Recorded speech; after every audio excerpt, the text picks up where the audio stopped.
Hey, Jericho. That's my tune called Jericho. Jericho is a estate, okay? It's not Jericho, Jerusalem in Israel or in Palestine. Anyway, Jericho is a small little town, estate in Nairobi. And Jericho, Juma Toto used to live there.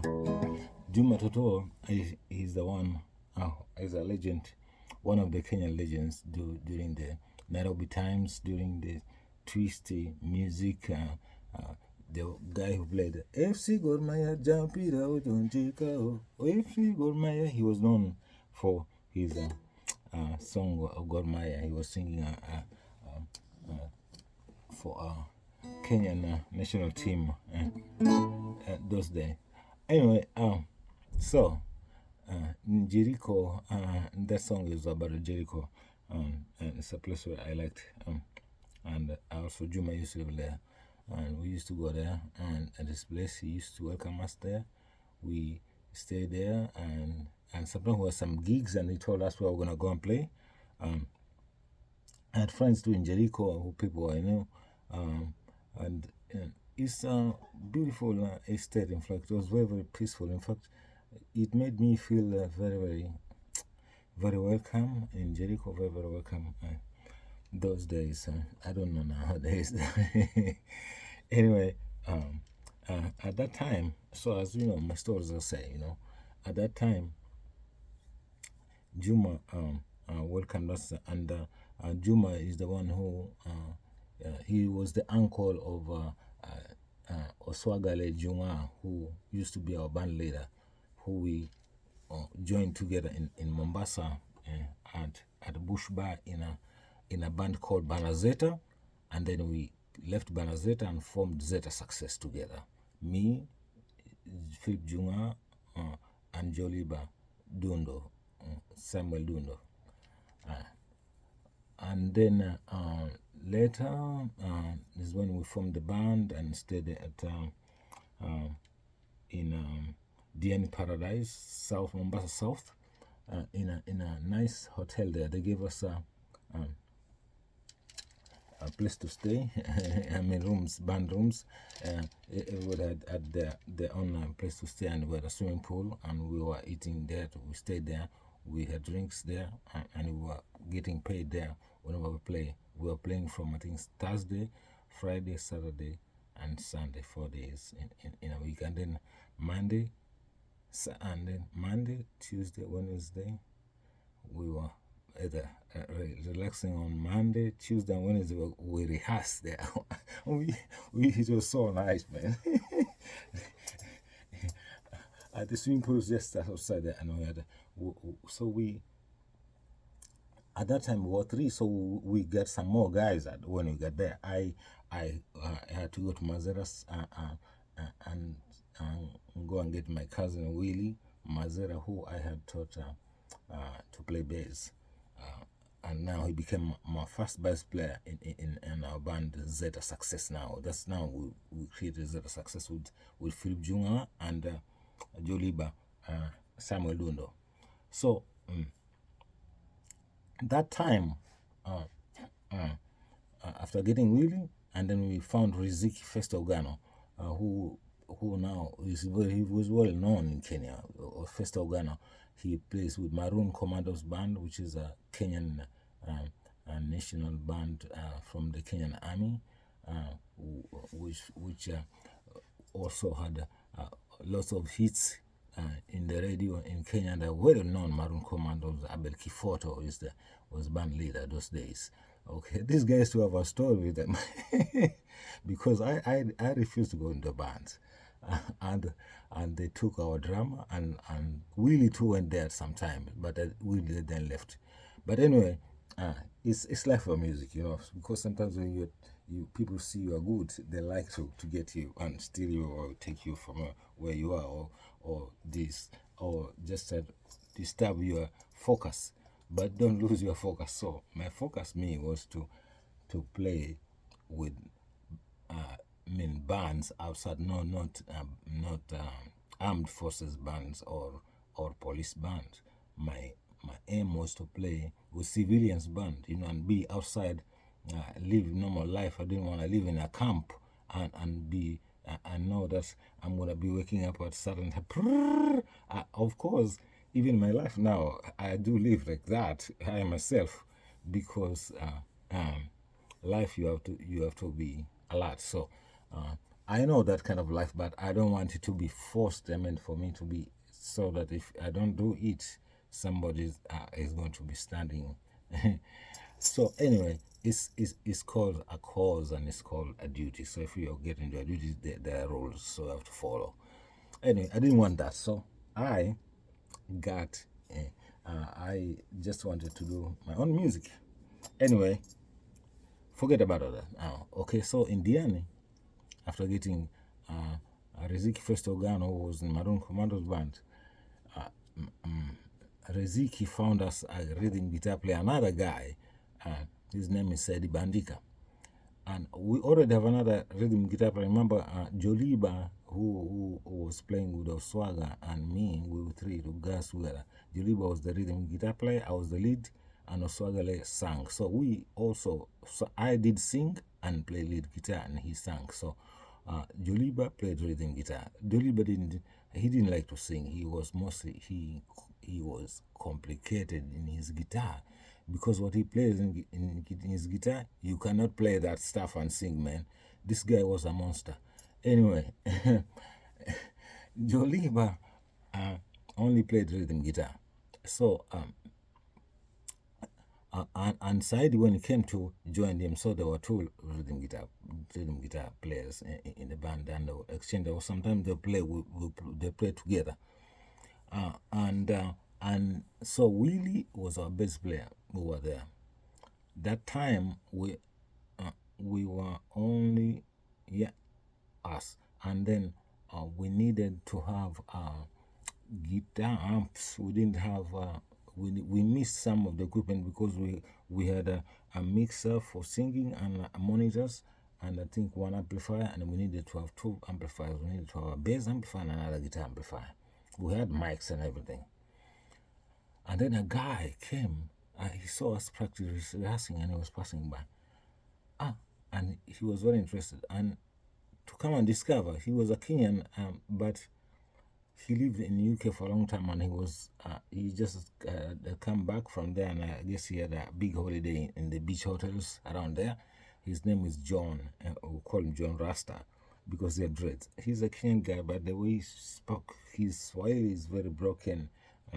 He's talking as if somebody who's lived in the UK for a long time and forgot his own mother tongue. But anyway, forget about that. John came and joined us. John was playing lead guitar, playing reggae music. He didn't like to play African, other Afropop. He only played reggae. So he sang Bob Marley's songs, and he did only two songs, I think.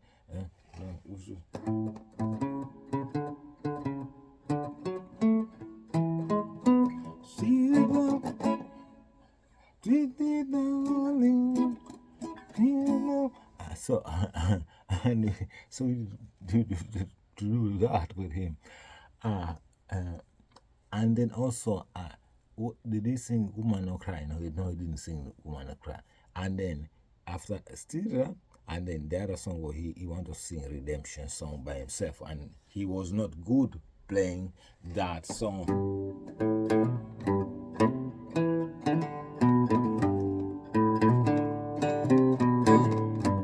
He was not good at all. So, or sometimes when he tries to play and sings, sometimes it comes out of timing. Anyway, and we had a little push up there with him and talk about those things. And then later, our band was playing nicely, and we had lots of people in that place. It was all packed. Even there's no place. It was damn packed. So one day, John started getting a habit of drinking too much, and then he wants to send the bill to the band. And we came to discover that we said, no, man. We're not going to pay for his bill. He's going to have to pay for himself. So he wanted to put that towards his amplifiers, and what to say that if he wants to put that towards the amplifier, then we're gonna split and make. We were paying him this amount, and it was not that much money for his amplifiers. So and then our money that we have worked for, our fees, then we're gonna divide, and whatever he drank, the hotel can take his money out, but we had our own money saved. So he ended up being broke, and he became mad. So we thought, this is not gonna work, and we had plans. We were already planning to leave there and go to Nairobi. That's when Philip got in touch with his uncle Juma Toto in Nairobi, in Jericho. Juma Toto used to play piano at New Stanley Hotel in Nairobi. He used to play grill music. He was very good. He's a guy who also read music. He plays piano music. And Juma said that he was going to wait for us in Nairobi at a train station such as Saturday. And so we went and took a train from Mombasa up to Nairobi. Come out the station here, here's Juma outside at the corporate building. People call it corporate buildings. It used to be a corporate building, and close to it, in fact, the Canadian embassy used to be somewhere around there, in fact. You wanna hear me? Those days, and I didn't know until when I was coming to Canada. It's when I knew that there was a Canadian embassy somewhere around there. And there's a studio, in fact, which we recorded. It's just next to it. But I because there were guards there, and Kenya was to be very strict, and about police, I didn't want to have anything to do with any messes about having trouble with them. So any going into a place like that, or trying to go closer to them. But we only used to record in a studio, and also there was a AAT recording company, which they had a store that sold records and vinyls, and also the producer. Also, there was a producer there who was always there. So I grew up in a time when music also was being produced that time in Nairobi a lot. So when we get there, Juma took us. He had already rented for us apartments in Dandora, Phase 4, a big parlor with several rooms inside. So we lived together, and it's enclosed, and we have a gate. So there's like 1, 2, 3, 4 rooms. And it became our headquarters, and we stayed there. And we had our own kitchens and washroom inside there, and it's our own place there. So we lived there, and we rehearsed our music, and we started playing it. In fact, there was a place called Dandora Cinema, which is a huge cinema, and a place for performances. Also, bands played there. We performed there several times. That was in Nairobi, Kenya. And so I learned more and more also, because I met other musicians also there from other countries, like in Tanzania. The Leswanika also used to live there. People like Johnny Gereza and Shaibu from Supawanyika, and some of Issa Juma too, and his friends. Some of Issa Juma's musicians used to live there. Except Issa used to live in Isli himself.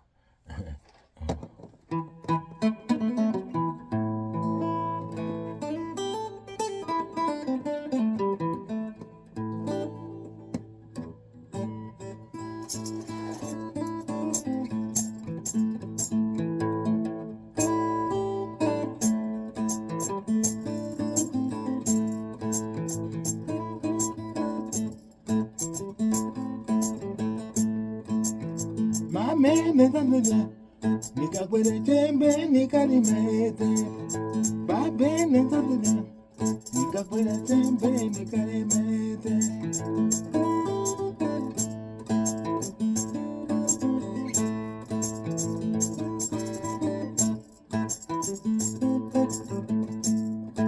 Kademe kangu kalisakani, mubunga wangu wenda na songo, bakele kangu gena na nyase, yakonde zangu dena mabolo, alume ho.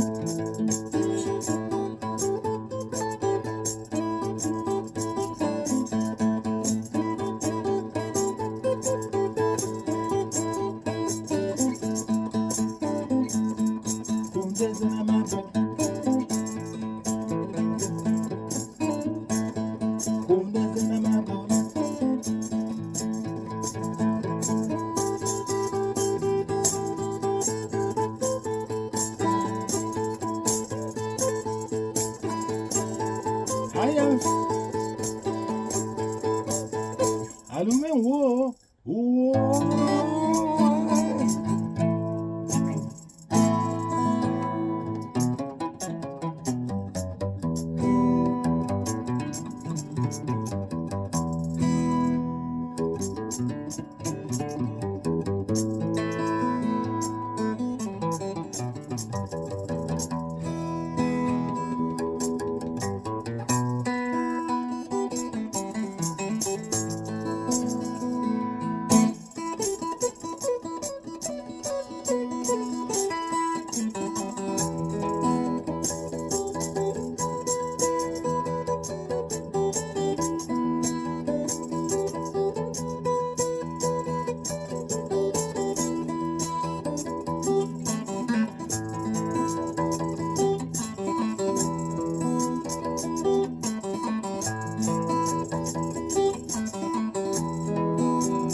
Nenda tutaka dine mazere, maembe gangu kasera na tumbere.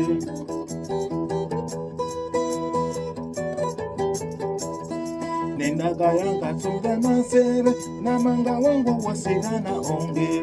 Mazere gangu kapatwa na tumbere, maembe gangu kasera na tumbere. Mazere gangu kasirwa na tumbere, maembe gangu kasera na onyane. I know.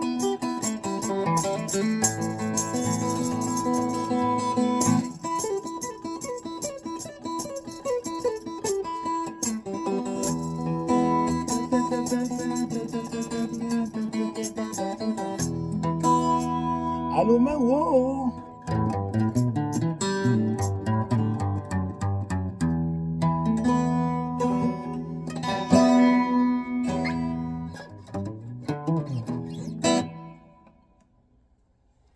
My story, remember? Adam Solomon. Hey, giants of Africa, lift the giants.